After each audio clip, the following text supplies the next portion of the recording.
Good afternoon. Appreciate everyone coming in on short notice. It has been a busy day. A lot has been going on, and there have been a lot of back and forth discussions between a lot of folks who are very important stakeholders in our community.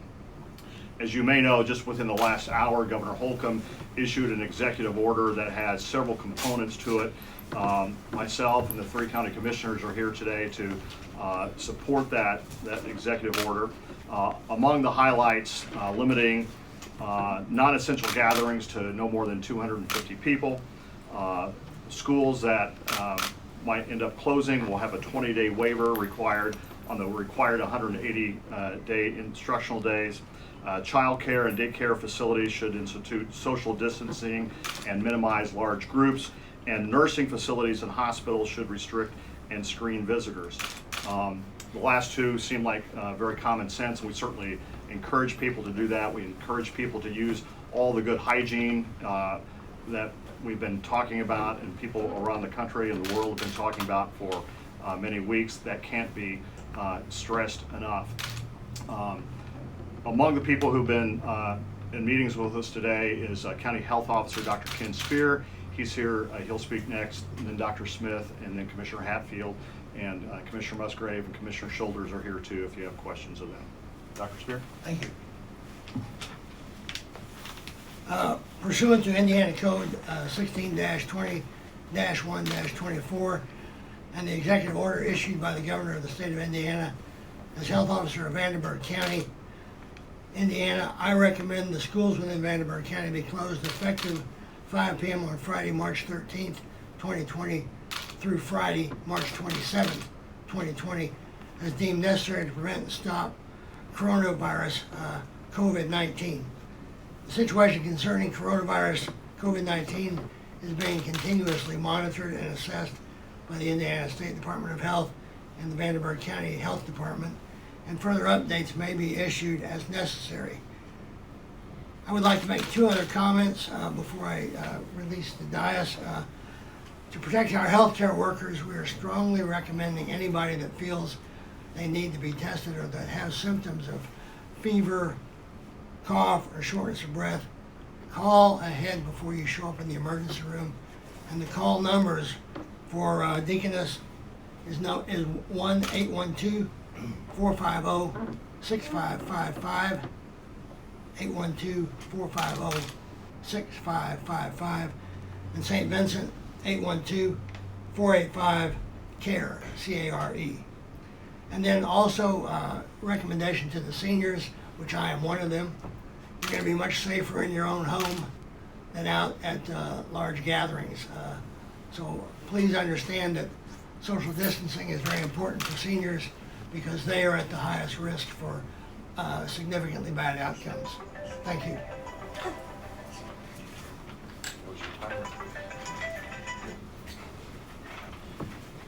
Good afternoon, and certainly we will follow the recommendations of Dr. Spear, but I also want to indicate my appreciation not only for Dr. Spear and Mayor Winnecke and the county commissioners, because their leadership has been something that I think has been a point of pride for me as a resident of Vanderburgh County, but I also want to thank the health officials at St. Vincent and Deaconess.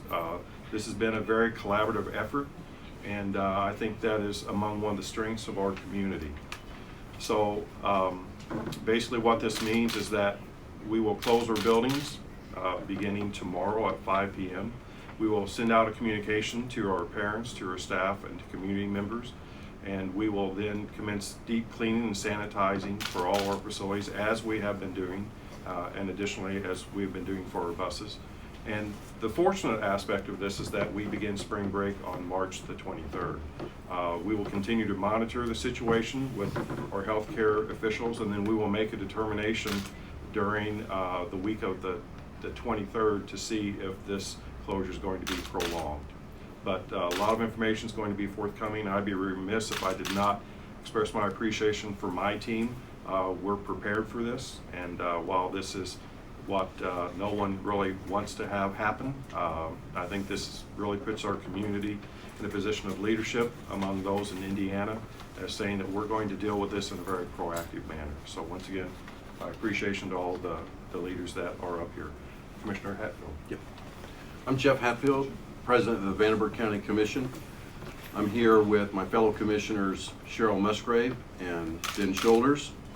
The important thing we want to stress today is for everyone to remain calm and stay informed on the steps necessary to confront this situation, but also to take personal responsibility and make correct choices. Also know that leaders of local government are unified in their response to the challenges presented by the coronavirus pandemic. We are taking steps proactively in advance of any known cases in our area. That's an important note to me personally, that we learned today that there are no known cases in our area. We may be taking further action as the situation develops, and we will keep you all informed. Thank you. Any questions? There have been thoughts, and there have been some reports that some preliminary testing has been in place for people who may have an indication of coronavirus. Have there been any indications of any response? I know you all said that in this case there is no known coronavirus. Do you all have any response to this rumor or this report that people in the area do have that coronavirus? We have no positive cases from the Indiana State Department of Health at the current time. And we have sent samples up to the State Department of Health, but we have no positive returns. So right now, no. Dr. Smith, will next week be e-learning days? Yes, thank you. Next week we will be instituting our e-learning days for all 5 of those days next week. And we greatly appreciate the governor's latitude in providing up to 20 days of waivers, but we do not intend to exercise those 20 days next week. We are prepared for e-learning next week. Is there any indication that this closure could extend past the end of March into April, or might not go back to school at all? I mean, is that something that has been discussed? I think what I'd want to emphasize is that we will continue to monitor the situation. I think it'd be premature for me to speak on closures beyond what's already been referenced, but rest assured we'll continue to monitor and we'll take the appropriate actions necessary to keep our students safe as well as our community members safe. And that was through the 23rd or the 27th? Actually, we will resume school tentatively now on March the 30th. Okay, thank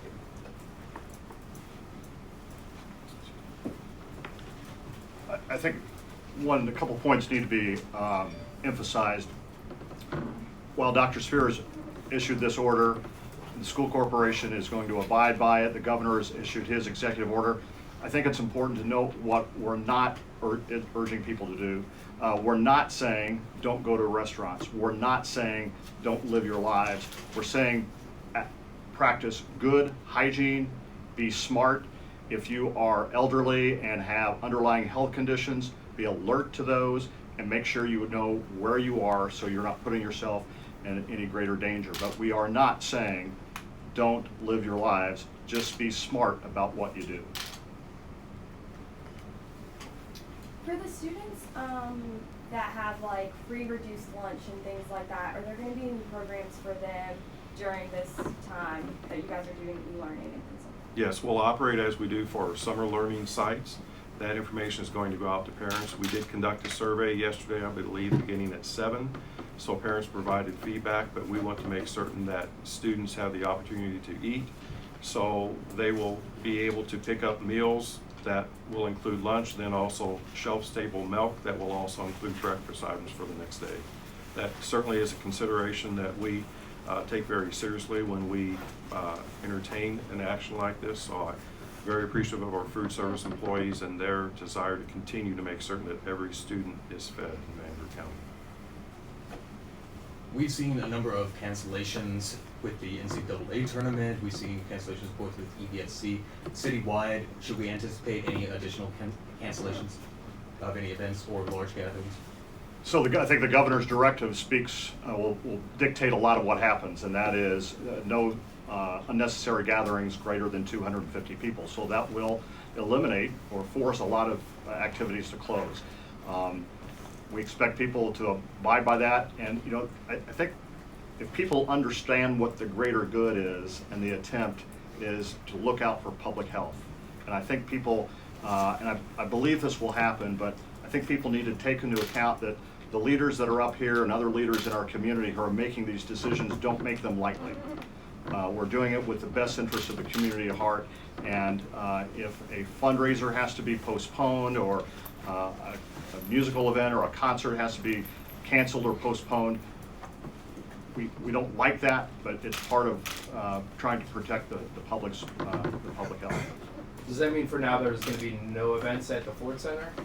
It means the Ford Center and the Victory will abide by the governor's directive. Is there any indication at this time as to what the economic impact of this might be? No. I do want to add that the Old National Events Plaza, which is county owned, will also abide by the governor's order. And then I also want to say today that I'm reassured that the leadership that we have in this building, what I saw today was very encouraging for me. And I believe that the questions that we asked of the health professionals that advised us today gave us straight, honest, frank answers. We based this decision today on that if things were to progress, God willing that they don't, we'll respond in a measured manner at that point when we have more information. But I think today's response is a measured response to what we know today. And I think as more information comes in, we'll immediately let everyone know. But from the county standpoint, you know, I feel confident in saying that I'm very reassured by the questions and answers from our hospital administrators that happened today and our county health department. So I feel a lot better about our response today than I might have without what we learned today. So. I know we've seen a lot of preparations from the city, from the county, from the state. Is there anything that people need to be doing on the individual level besides practicing good hygiene that they need to prepare for? I think we've said it, hygiene and be calm, and be flexible. You know, we've laid out this situation today. Theoretically, we could be here 24 hours from today with a different scenario. So we encourage people to be calm and be flexible, understand things may change, live their lives to the most normal extent possible, and as every community around the world, we'll get through this. And I would add, as a business owner myself, and I am encouraging all business owners to be flexible with their employees and do everything they can to cooperate with, if employees, you know, have a sick child at home, or, you know, in this case, when schools open back up, and or, you know, just if they have employees that are sick, period, encourage them not to come in. You know, using common sense as a business owner, I know they will. I know many business owners in this community. I know they're going to use common sense, but that would be an important thing too, and that'll be a challenge, especially next week with the schools closing. I know a lot of folks at home have never really seen anything like this. We're seeing press conferences and decisions like this being made across the country. I'm just curious for you all here in Vanderburgh County and Evansville, has this been a difficult or stressful process to try to make these decisions in light of everything that's going on? You know, it was for me until I met with professionals that were advising me of facts, and then it did not become hard at all. Would you care to share any of the facts that were shared with you? They're testing people they suspect, and the tests are coming out negative, and that's very important for me. Okay, thank